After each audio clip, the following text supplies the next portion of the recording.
Құрметті оқушылар, халдеріңіз қалай? Бүгін сіздермен біз комбинаторика элементтері 32-ші параграф геометриялық ықтималдық тақырыбында АВ деңгейі есептерін шығаратын боламыз.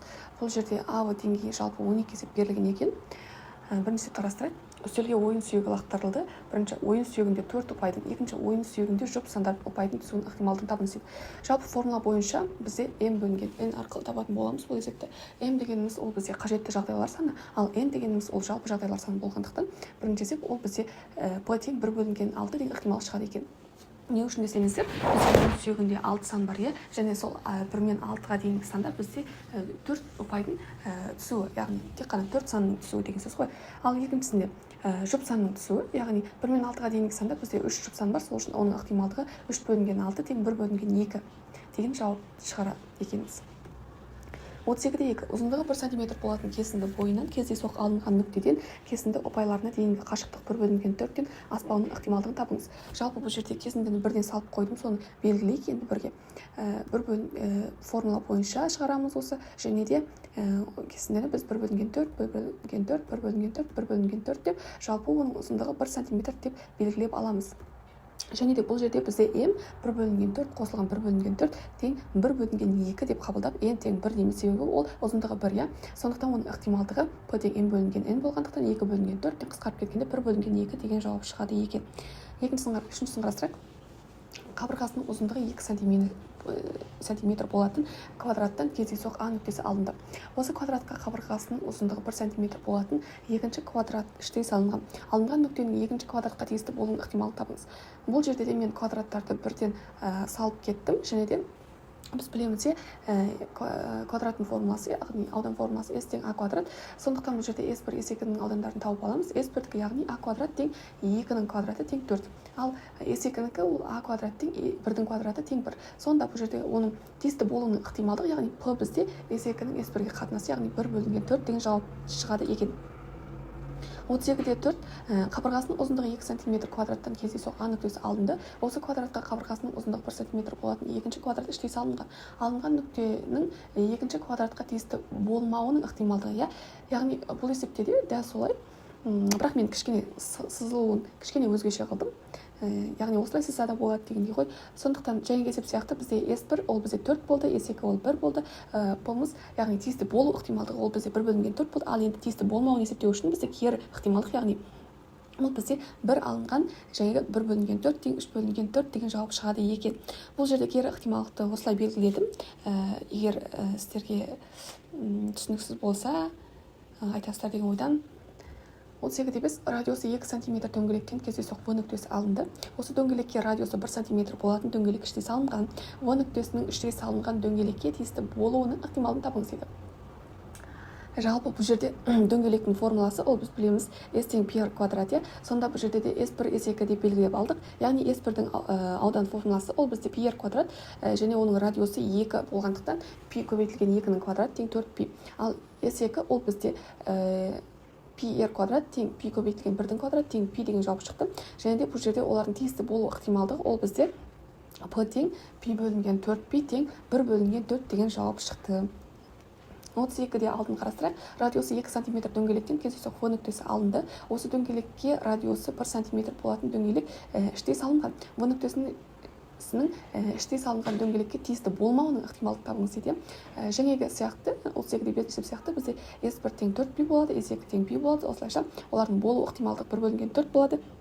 Ал олардың болмау ықтималдығы енді бізде кері ықтималдық, яғни 1 алынған 1 бөлінген 4 тең 3 бөлінген 4 деген жауап шықты. 38-де 7-ні қарастырайық. Радиосы 3 см шардан кездейсоқ В нүктесі алынды. Осы шарға радиосы 2 см болатын шар іштей салынған. В нүктесінің іштей салынған шарға тиісті болуының ықтималдығын табыңыз дейді. Жалпы бұл жерде бізде көлемін табу керек қой. Яғни s1-дің көлемі ол бізде 4 бөлінген 3 көбейтілген πr куб. Яғни шардың көлемін табу формуласы ол бізде 4 бөлінген 3 πr куб болғандықтан s1-дің жауабы бізде 36π болды.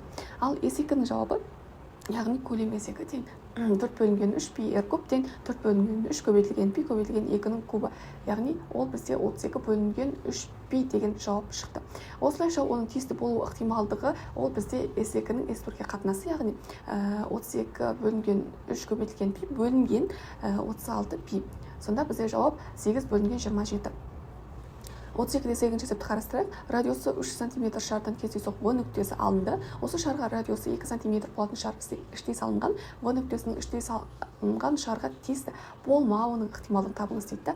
Бұл жерде де жаңа есеп сияқты, ол бізде көлем S1 ол бізде 36 пи болды, S2 ол бізде 32 бөлінген 3 пи болды. Осылайша оның тиісті болуының ықтималдығы бір-біріне ол бізде 8 бөлінген 27 болды. Ал оның енді тиісті болмауын табу үшін бізге кері ықтималдық, яғни бір алынған 8 бөлінген 27 тең 19 бөлінген 27 деген жауапты қабылдайтын боламыз. Енді бізде В деңгейіндегі 32-де 9 есепті қарастырайық. Ұзындығы 12 см АВ кесіндісінен кездейсоқ С нүктесі алынды. Асты кесіндісіне салынған шаршының ауданы 36 см квадрат пен 81 см квадраттың аралығында болуының ықтималдығын табыңыз дейді. Жалпы бұл жерде мен бірден ұзындығы 12 см болатын кесіндіні салып қойдым, және де кесіндінің егі үшін мен А, В деп белгіледім. Осылайша бізге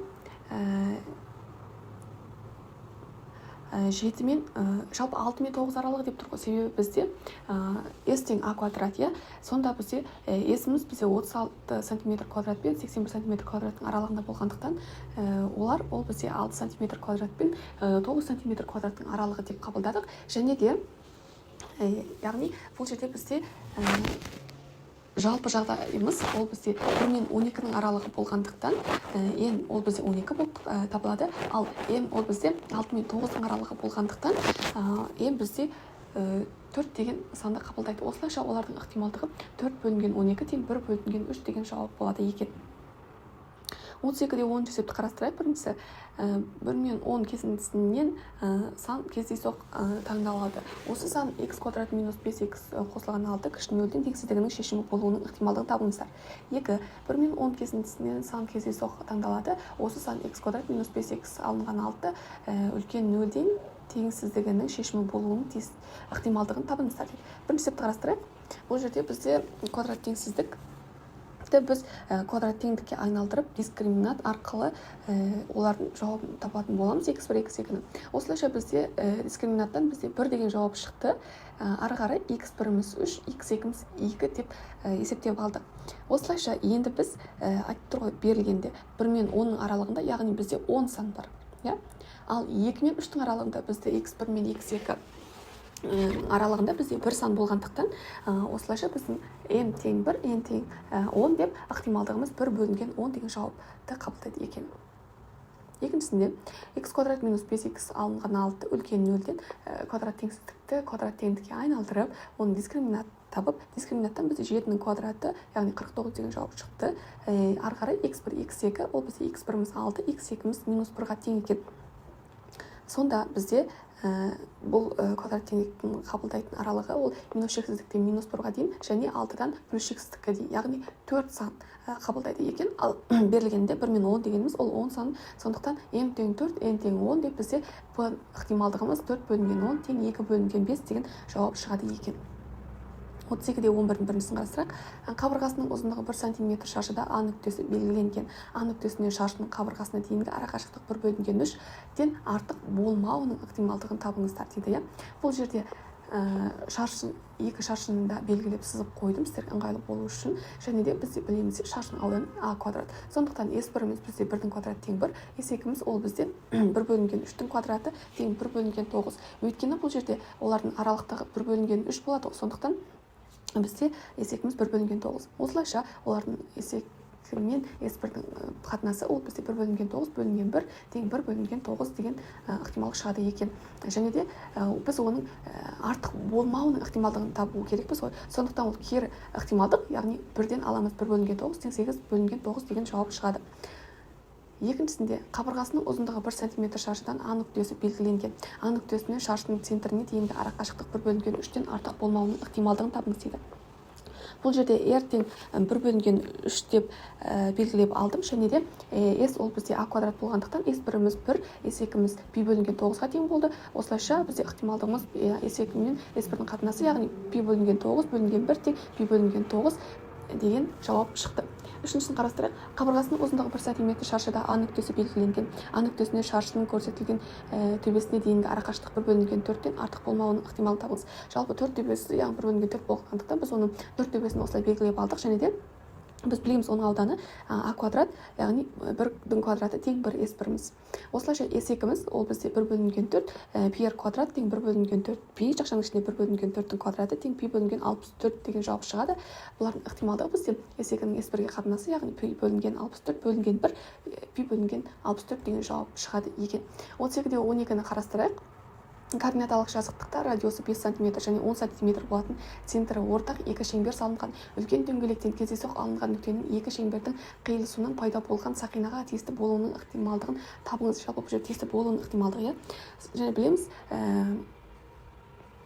шеңбердің ауданы ол бізде πr квадрат, сондықтан s1-міз π көбейтілген 10-ның квадрат тең 100π, s2-міз 25π болды. Осылайша олардың s2-міз s-пге қатынасы ол бізде 25π бөлінген 100π, яғни 1/4.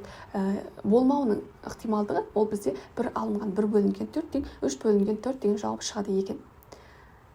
Жалпы назарларыңызға рахмет, сау болыңыздар.